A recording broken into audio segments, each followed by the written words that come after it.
મારું એકનું નથી, ઓલ ટીમનું છે. અને એ જે સંઘર્ષ હંમેશા જ્યારે પણ સંઘર્ષ હોય ત્યારે જે વાત કરી ને હમણાં કે એક આપણો જે કહેવાય ને ગ્રુપ મતલબ, તો એની અંદર ઘણું બધું હોય છે. તો એમ આખી જે ટીમ છે તો એ ટીમ સાથે રહીને હંમેશા ટીમ સાથે ઘણું બધું શીખ્યું.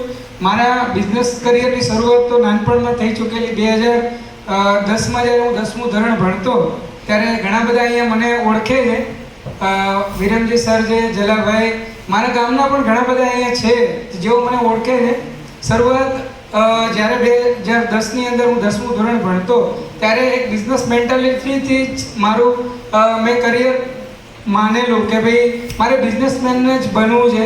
12 સાયન્સ કરેલું, પરંતુ એ લાઈન પણ સારી જ હતી.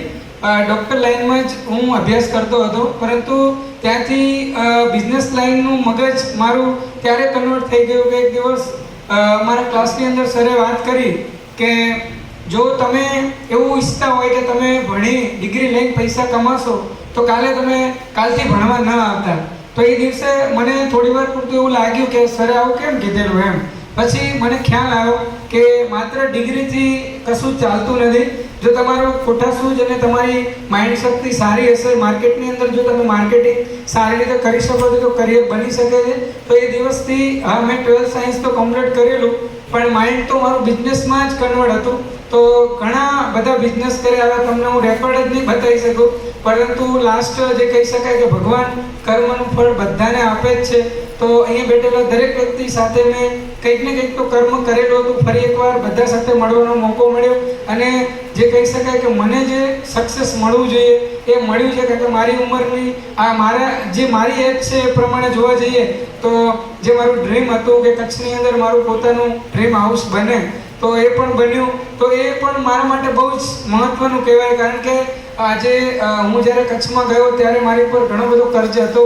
તો એ કર્જને કમ્પ્લીટ કરતાં ઘણું બધું સંઘર્ષ કરવો પડ્યો. દુનિયાના ઘણા બધા મેણાટોણા પણ સાંભળ્યા, તેમ છતાં પણ કન્ટિન્યુઅસ કર્યું. અને એક કહેવાય ને કે અંત તો આવે જ છે. દરિયાની વચ્ચે ગયા હોય તો રિટર્ન ના આવે, આગળ જ જવાય. પણ હું આગળ જ જતો રહ્યો. ઘણા બધા તકલીફો આવી જ ગઈ. અને એક દિવસ એવો પણ આવ્યો કે જ્યાં મેં હમણાં જ અમારા કલાજી સાહેબ જોડે વાત કરતો હતો કે ભગવાન ખુદ તો આવતા નથી, કોકને મોકલે છે. તો એવી જ રીતે અરવિંદ સરને મોકલે મારી જોડે. એ પણ એક સંજોગ જ હતા, કારણ કે હું તો મારા કામથી ગયેલો અને એ જ દિવસે અચાનક મારા એક મિત્ર દ્વારા એમની મુલાકાત થઈ અને અમને બંનેને મળ્યા પછી મને ખ્યાલ નહીં કંઈક અજુગતું બન્યું. એમને તાવ આવેલો હતો અને હજુ પણ મને યાદ છે એમને માથા ઉપર બાંધેલું હતું. અને મારો જેવો પગ પડ્યો એવો અચાનક ઊભા થઈ ગયા. અને ઊભા થઈ ગયા પછી એમને મારું તો એમની જોડે 10 જ મિનિટ બેસવાનું હતું, પરંતુ લગભગ અમે 2-3 કલાક ક્યાંય ખબર ના રહી અને અંધારું થઈ ગયું એમ. તો એટલું મને ડીપલી એમને સમજાયું. એમનું અત્યારે તો મને કંઈ ખ્યાલ ના આવ્યો, પણ એટલું વસ્તુ અનિલ સરે જેમ કીધું એ પ્રમાણે એમનું મને એગ્રીકલ્ચરનું નોલેજ બહુ જ ગમ્યું. અને આટલા વર્ષોથી ફિલ્ડ કર્યા પછી મારી પાસે એવડું મોટું નેટવર્ક, હાલ પણ મારી પાસે 3500થી વધારે એવા નંબર સેવ કરેલા છે. એક કોલ કરું તો એ પણ હાજર થઈ જાય એવા મારા મિત્ર સર્કલ બહુ મોટું એમ. તો મને એવું લાગ્યું કે એગ્રીકલ્ચર તો બહુ મોટો સ્કોપ છે, પરંતુ મારું પોતાનું પણ એક ઓનલાઈન સબ્જીનું ગાંધીધામમાં ચાલે છે. તો મારો પણ એક બિગ પ્લાન હતો, પરંતુ અહીંયા આગળ એ પ્લેટફોર્મની અંદર જ્યારે કામ કરતો હતો અરવિંદ સાહેબે મને સમજાવ્યા પછી પણ મેં ડાયરેક્ટ એક્સેપ્ટ ના કર્યું, પરંતુ એમને મારો પીછો ના જોડ્યો. અહીંયા એક કર્મ જ હોય છે, કારણ કે હંમેશા કર્મને આધીન જ બધું બનતું હોય છે. તો સતત ને સતત મારી ઉપર એમને અટેક્ટિવ થયા, મને મળતા રહ્યા.